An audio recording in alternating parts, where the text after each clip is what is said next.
Photography is something most of us practice every day, whether it be from taking a simple photo of your food to landscapes. Photography continues to illuminate our lives and intrigue us. However, the first cameras weren't cameras at all. They were projectors of a sort.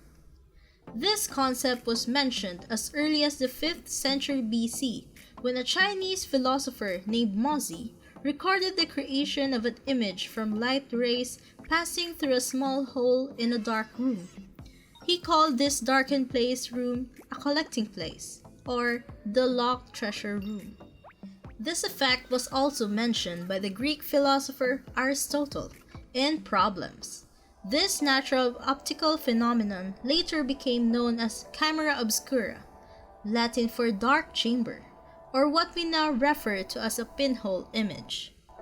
To understand the pinhole effect, imagine a dark room with a tiny hole that allows light in from the outside. The light passes through the tiny hole onto the wall in front of it, projecting an inverted image of what's outside the room onto the wall. The inverted image proves the natural law of physics that light travels in straight lines.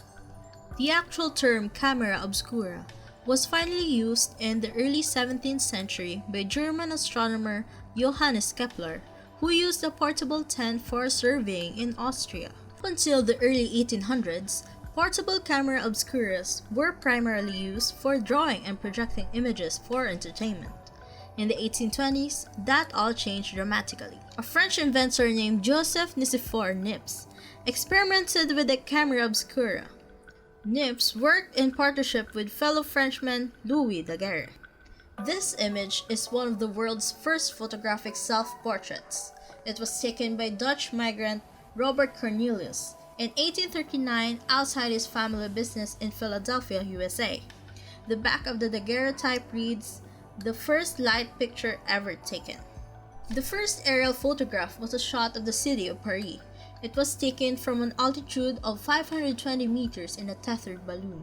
In 1851, an Englishman named Frederick Scott Archer and a Frenchman named Gustave Le Gray are said to have almost simultaneously invented the collodion process. This cheaper, faster, more efficient process to make photographs instantly took over the daguerreotype.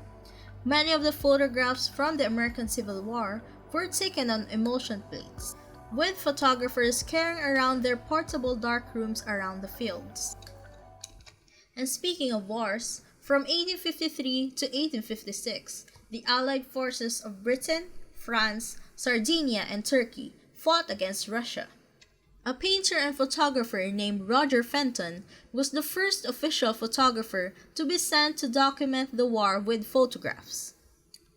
Due to the size, weight, and long exposure time of his equipment, he was only able to capture stationary objects and landscapes. During his time along the war fronts, he captured over 300 usable large-format images that were displayed in galleries, with some being published in print in the Illustrated London News. Photographers began to use photography to help journalists tell their stories. Hearing or reading words about something was one thing, but the power of a photograph was undeniable. Publications began sending photographers with journalists to document events. Photography soon became integrated into the news media. In 1861, Scottish physicist James Clerk Maxwell produced the first colored photograph. Maxwell created the image of the tartan ribbon shown here by photographing it 3 times through red, blue, and yellow filters, then recombining the images into one color composite.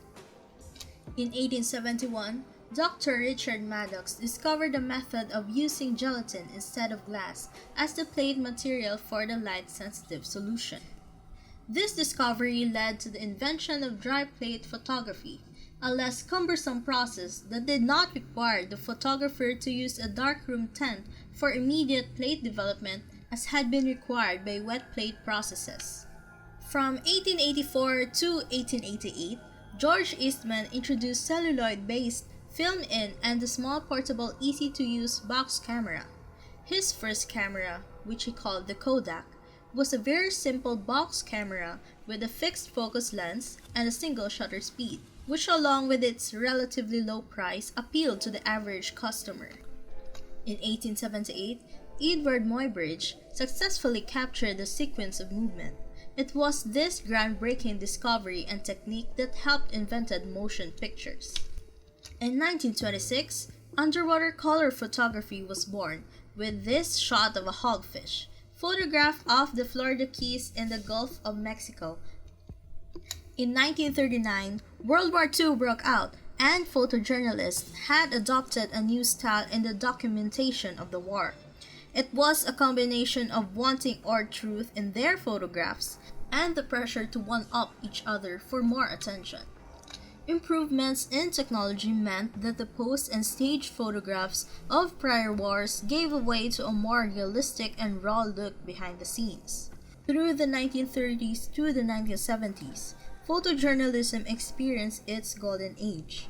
Technology advanced even further, and public interest in photography grew dramatically. People wanted to see real documentation of events. They believed that the images told the stories in full. Photo-driven magazines such as Life, the New York Daily News, began to employ large numbers of photographers, using photo essays to disseminate news to the public. In 1984, Steve McCurry captured one of the most famous portraits the world had ever seen. The Afghan girl with the haunting green eyes captivated everyone. That captivation proved, once again, the power of photography to open eyes and hearts and minds with a single image. Photography had begun to capture the world's eye. Everyone wanted to capture their own version of the world around them, from hobbyists to artists and professionals.